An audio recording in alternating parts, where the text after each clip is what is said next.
છેલ્લા ઘણા વખતથી જવાહર ચાવડા ભારતીય જનતા પાર્ટીથી નારાજ ચાલી રહ્યા છે અને તેમની નારાજગી જે છે એ સૌરાષ્ટ્રમાં લોકોથી છુપી નથી, પરંતુ આ નારાજગી શું હવે દૂર થઈ ગઈ છે?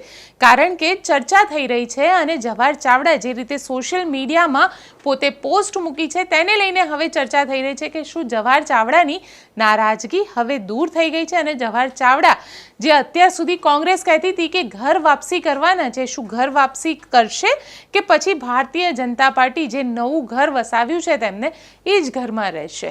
આજે વાત આ રિપોર્ટમાં. નમસ્કાર, હું છું ગોપી ઘાંગર અને આપ જોઈ રહ્યા છો નિર્ભય ન્યૂઝ. જવાહર ચાવડાનો સોશિયલ મીડિયામાં જે વિડીયો વાયરલ થયો હતો તે તો આપને યાદ જ હશે કે જવાહર ચાવડા પોતે સોશિયલ મીડિયામાં જ્યારે મનસુખ માંડવિયાએ તેમના ઉપર આરોપ લગાવ્યા હતા અને નામ લીધા વગર આરોપ લગાવ્યા હતા, જ્યારે કેમ્પેનિંગ દરમિયાન ક્યાંય જવાહર ચાવડા દેખાયા ન હતા. ત્યારબાદ જવાહર ચાવડાએ પોતે સોશિયલ મીડિયામાં વિડીયો મૂક્યો અને સોશિયલ મીડિયામાં વિડીયો મૂકી અને પોતે કમળના નિશાનથી નહીં પરંતુ એક મશાલમેન તરીકે જાણીતા છે તેવી પણ વાત તેમને કરી હતી. આજે જવાહર ચાવડાએ એક નવી પોસ્ટ મૂકી છે. 17 કલાક પહેલાંની એક પોસ્ટ છે, એટલે જવાહર ચાવડાની આ જે પોસ્ટ છે એ તમને બતાડી દઈએ. જવાહર ચાવડાએ એક પોસ્ટ મૂકી છે CR પાટીલના લેટર હેડ સાથે અને અમિત શાહના લેટર હેડ સાથે. શરૂઆત અમિત શાહના લેટર હેડ સાથે કરીશું કારણ કે જવાહર ચાવડાની આ જે પોસ્ટ છે એ 17 કલાક જૂની પોસ્ટ છે. આપ અહીંયા જોઈ શકો છો કે જવાહર ચાવડાની આ જે પોસ્ટ છે તે 17 કલાક પહેલાં જવાહર ચાવડા દ્વારા મૂકવામાં આવી છે અને જન્મદિવસ નિમિત્તે શુભેચ્છા આપવા બદલ અમિત શાહજીનો ખૂબ ખૂબ આભાર. લેટર છે. આમ તો આ લેટર દર વખતે ઘણા બધા આવા ભારતીય જનતા પાર્ટીના નેતાઓને જતો હોય છે, પણ આ લેટર એટલા માટે મહત્વનો છે કારણ કે અહીંયા આગળ એક તો આ લેટર 12 જુલાઈનો લખાયેલો છે, સાથે જવાહર ચાવડાનો જે જન્મદિવસ છે એ 20 જુલાઈ છે. 20 જુલાઈએ જન્મદિવસ હતો અને લેટરને સોશિયલ મીડિયામાં 17 કલાક પહેલાં પોસ્ટ કરવામાં આવ્યો.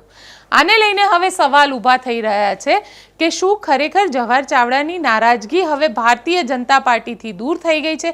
કારણ કે જે રીતે જવાહર ચાવડા પોતે નારાજ ચાલી રહ્યા હતા, કહેવાતું હતું કે જવાહર ચાવડા હવે પાર્ટી છોડી દેશે. જવાહર ચાવડા આમ તો કોઈના ફોન નહોતા ઉપાડતા, પાર્ટીમાંથી પણ લોકોના ફોન, ઘણી બધા વ્યક્તિ એવું કહેતા હતા કે જવાહર ચાવડા ફોન નથી ઉપાડી રહ્યા.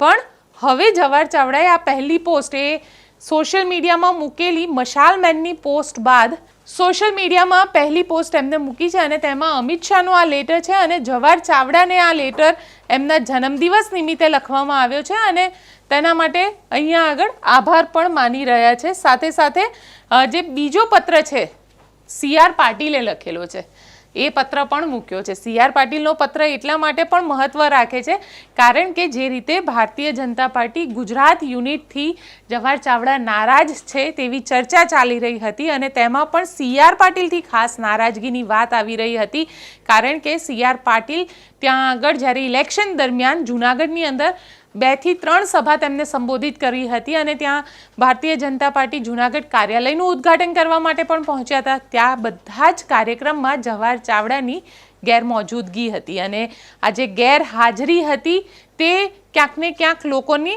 ઉડીને આંખે વળગતી હતી અને આ જે ગેરહાજરી હતી એ સતત સમાચારમાં પણ આવતી હતી કે જવાહર ચાવડા નારાજ ચાલી રહ્યા છે. હવે CR પાટીલનો આ લેટર પણ તેમના દ્વારા મૂકવામાં આવ્યો છે. આ લેટર પણ એ જ 20મી જુલાઈએ એમનો જન્મદિવસ હતો જવાહર ચાવડાનો, તે જ દિવસ માટે લખાયો છે. જન્મદિવસની શુભકામના આપતો, કારણ કે અહીંયા આપ જોઈ શકો છો અહીંયા આગળ જન્મદિવસને આપના શુભેચ્છાઓ પાઠવવા અત્યંત આનંદની લાગણી અનુભવી રહ્યો છું. એટલે એ જે રૂટીન એક લેટર લખાય છે એ જ રીતનું આ લેટર છે. જન્મદિવસ માટેની શુભકામનાઓ આપી રહ્યા છે. પરંતુ અહીંયા સવાલ એ આવે છે આ લેટર પણ 17 કલાક પહેલાં જ પોસ્ટ કરવામાં આવ્યો છે. ટાઈમિંગ બહુ મહત્ત્વ રાખી રહ્યું છે. 20મી જુલાઈએ જન્મદિવસ, આજે 1 ઓગસ્ટ થઈ રહી છે.